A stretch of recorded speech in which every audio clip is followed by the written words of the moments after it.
ಚಿತ್ರದುರ್ಗದ ರೇಣುಕಾಸ್ವಾಮಿ ಕೊಲೆ ಪ್ರಕರಣಕ್ಕೆ ಸಂಬಂಧಪಟ್ಟಂತೆ ತ್ವರಿತಗತಿಯಲ್ಲಿ ಟ್ರಯಲ್ ನಡೆಸಬೇಕು ಅಂತ ಹೇಳಿ ದರ್ಶನ್ ಮನವಿ ಮಾಡ್ಕೊಳ್ತಾ ಇರೋದು. ವಿಚಾರ ಏನಾದರೂ ಬರಲಿ, ತಪ್ಪಂತಾದರೂ ಆಗಲಿ ಸರಿ ಅಂತಾದರೂ ಆಗಲಿ, ಇದು ಬರೀ ದರ್ಶನ್ ಮನವಿ ಅಂತಲ್ಲ, ಇದು ಅನೇಕರಲ್ಲಿ ಒಂದು ಪ್ರಶ್ನೆ ಇದೆ. ನನ್ನ ಇದೇ ವಿಚಾರಕ್ಕೆ ಸಂಬಂಧಪಟ್ಟಂತೆ TV5 ಕನ್ನಡದಲ್ಲಿ ಒಂದು ಡಿಬೇಟ್ ಕೂಡ ಆಗಿತ್ತು.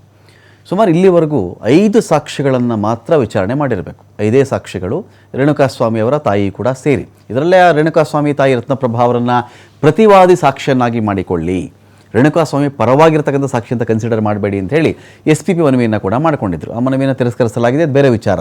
ಸೊ 5 ಸಾಕ್ಷಿಗೆ ಇಷ್ಟ ಆಗಿಬಿಟ್ರೆ ಇನ್ನು 4 ತಿಂಗಳು ಕಳೆದ್ರೆ ಈ ಕೇಸಲ್ಲಿ 2 ವರ್ಷ, ರೇಣುಕಾಸ್ವಾಮಿ ಕೊಲೆಯಾಗಿ 2 ವರ್ಷಗಳು. ಯಾರನ್ನಾದರೂ ಸೇಫ್ ಮಾಡಿ ಅಂತ ಕೇಳ್ತಾ ಇದ್ದಾರಾ? ಇಲ್ಲಿ ಯಾರನ್ನಾದರೂ ಬಿಟ್ಟುಬಿಡಿ ಅಂತ ಕೇಳ್ತಾ ಇದ್ದಾರಾ? ಚಾರ್ಜ್ ಶೀಟ್ ಹಾಕಬೇಡಿ ಅಂತ ಹೇಳ್ತಾ ಇದ್ದಾರಾ? ಇಲ್ಲ. ಯಾರು ತಪ್ಪು ಮಾಡಿದ್ದಾರೋ, ಯಾರು ಆ ವ್ಯಕ್ತಿಯನ್ನು ಕೊಲೆ ಮಾಡಿದ್ದಾರೋ, ಸುಮ್ಮನೆ ಅಂತೂ ಸತ್ತಿಲ್ಲ ಆ ವ್ಯಕ್ತಿ ರೇಣುಕಾಸ್ವಾಮಿ, ಸುಮ್ಮನೆ ಸತ್ತೋಗಿಲ್ಲ, ಬಂದು ಎಲ್ಲಿಂದನೋ ಇಲ್ಲಿ ಬಂದು ಸತ್ತೋಗಿಲ್ಲ. ಯಾರೋ ಸಾಯಿಸಿದರೆ ಸಾಯಕ್ಕೆ ಸಾಧ್ಯ. ಆ ಒಂದು ವಿಚಾರದಲ್ಲಿ ಯಾರು ಸಾಯಿಸಿದ್ದಾರೆ ಶಿಕ್ಷೆ ಕೊಟ್ಟುಬಿಡಲಿ ಅವರಿಗೆ. ಆದರೆ in the name of trial, ವಿಚಾರಣೆ ಹೆಸರಲ್ಲಿ ಇದು ತಿಂಗಳುಗಟ್ಟಲೆ ಮುಂದೆ ಹೋಗೋದು ಬೇಡ. ಕಾನೂನಲ್ಲಿ ಏನು ಹೇಳುತ್ತೆ ಅಂತ ಹೇಳಿದ್ರೆ ಪ್ರತಿದಿನ ಒಂದು ಕೇಸ್ನ ವಿಚಾರಣೆ ಆಗಬೇಕು ಅಂತ ಇದೆ. ಬಟ್ ನಮ್ಮಲ್ಲಿರ್ತಕ್ಕಂಥ ಸಮಸ್ಯೆ ಏನು ಅಂತ ಹೇಳಿದ್ರೆ 10 ಲಕ್ಷ ಜನರಿಗೆ 22 ಜನ ಇಲ್ಲಿ ನಮಗೆ ನ್ಯಾಯಾಧೀಶರಿದ್ದಾರೆ. ಬಹಳ ಕಡಿಮೆ ಅನುಪಾತ ಅದು. 10 ಲಕ್ಷ ಜನ ಇಲ್ಲಿ 22 ನ್ಯಾಯಾಧೀಶರು ಏನು ಮಾಡಬಲ್ಲರು? ಅವ್ರಿಗೂ 2 ಕೈ 2 ಕಾಲು ಅಷ್ಟೇ ತಾನೇ ಇರೋದು. ದಿನಕ್ಕೆ ಎಷ್ಟು ಕೇಸು ಅಂತ ನೋಡಬಲ್ಲರು ಅವರು.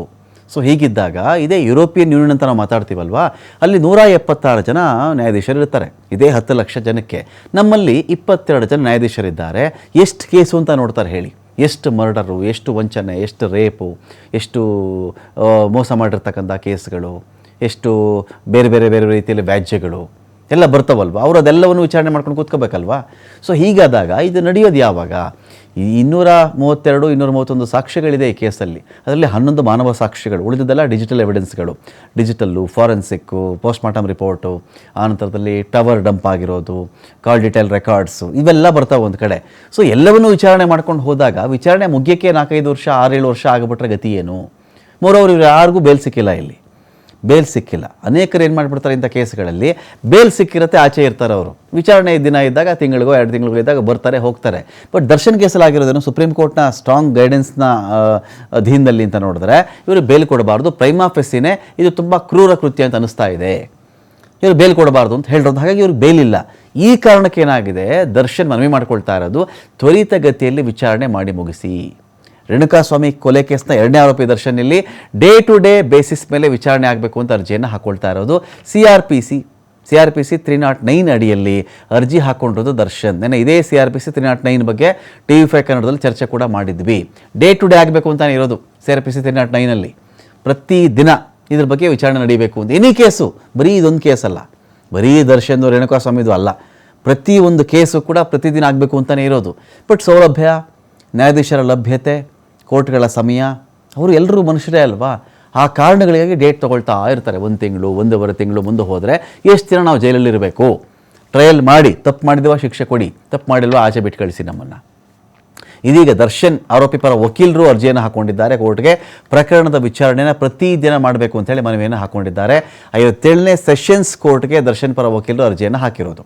ಕೋರ್ಟ್ಗೆ ದರ್ಶನ್ ಅರ್ಜಿ ಹುಟ್ಟುಹಬ್ಬದ ದಿನದಂದೇ ಕೋರ್ಟ್ಗೆ ದರ್ಶನ್ ಅರ್ಜಿ ಹಾಕ್ಕೊಂಡಿದ್ದಾರೆ. ಸೋಮವಾರ ಹುಟ್ಟುಹಬ್ಬವನ್ನು ಆಚರಿಸಿದ್ರು ನಟ ದರ್ಶನ್ ಅರ್ಜಿಗೆ ಆಕ್ಷೇಪಣೆ ಸಲ್ಲಿಸೋದಕ್ಕೆ ಪ್ರಾಸಿಕ್ಯೂಷನ್ ರೆಡಿ ಆಗ್ತಾ ಇದೆ ಒಂದು ಕಡೆ. ಈ ಥರ ದಿನಾ ವಿಚಾರಣೆ ಮಾಡಿ ಅಂತ ಕೇಳ್ಕೊಂಡ ತಕ್ಷಣ ಇದಕ್ಕೆ ಯಾವ ಥರ ನಾವು ಬೇರೆ ರೀತಿಯಲ್ಲಿ ಆಕ್ಷೇಪಣೆ ಹಾಕಬೇಕು? ಇದಕ್ಕೆ ದಿನ ಮಾಡಬೇಡ ಅವಶ್ಯಕತೆ ಇಲ್ಲ, ತಿಂಗಳಿಗೊಂದ್ಸಲ ಮಾಡಿ, 2 ತಿಂಗಳಿಗೊಂದ್ಸಲ ಮಾಡಿ, 15 ದಿನಕ್ಕೊಂದ್ಸಲ ಮಾಡಿ, ಆ ಥರದ ಅರ್ಜಿ ಇವ್ರ ಬಳಿ ಇದೆಯಾ ಗೊತ್ತಿಲ್ಲ. ಸೊ ಅವರು ಇದಕ್ಕೊಂದು ಪ್ರತಿಯಾಗಿ ಒಂದೇನೋ ಹಾಕಬೇಕಲ್ಲ, ಅವರು ಹಾಕ್ತಾರೆ ಅಂತ ಕಾಣುತ್ತೆ. ಈಗಾಗಲೇ ದರ್ಶನ್ ಜೈಲು ಸೇರಿ ಭರ್ತಿ 6 ತಿಂಗಳಾಗ್ಬಿಟ್ಟಿದೆ.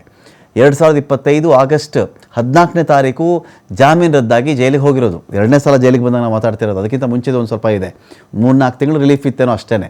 ಈಗ ಜೈಲಿಗೆ ಬಂದೇ 6 ತಿಂಗಳಾಗಿದೆ. ಕೊಲೆ ಪ್ರಕರಣದ ಟ್ರಯಲನ್ನು ಕೋರ್ಟ್ ಒಂದು ಕಡೆ ಶುರು ಮಾಡಿದೆ. ಶೀಘ್ರದಲ್ಲಿಯೇ ದರ್ಶನ್ ಜಾಮೀನು ಮೊರೆ ಹೋಗುವಂತಹ ಸಾಧ್ಯತೆ ಕೂಡ ಇದೆ. ಪ್ರಮುಖ ಸಾಕ್ಷ್ಯಗಳ ವಿಚಾರಣೆ ಬಳಿಕ ಜಾಮೀನಿಗೆ ಅರ್ಜಿ ಹಾಕ್ಕೊಳ್ಬಹುದು. ಹಾಗಾಗಿ ಪ್ರತಿದಿನ ವಿಚಾರಣೆ ಆಗಬೇಕು ಅಂತ ಹೇಳಿ ದರ್ಶನ್ ಮನವಿಯನ್ನು ಮಾಡಿಕೊಂಡಿದ್ದಾರೆ.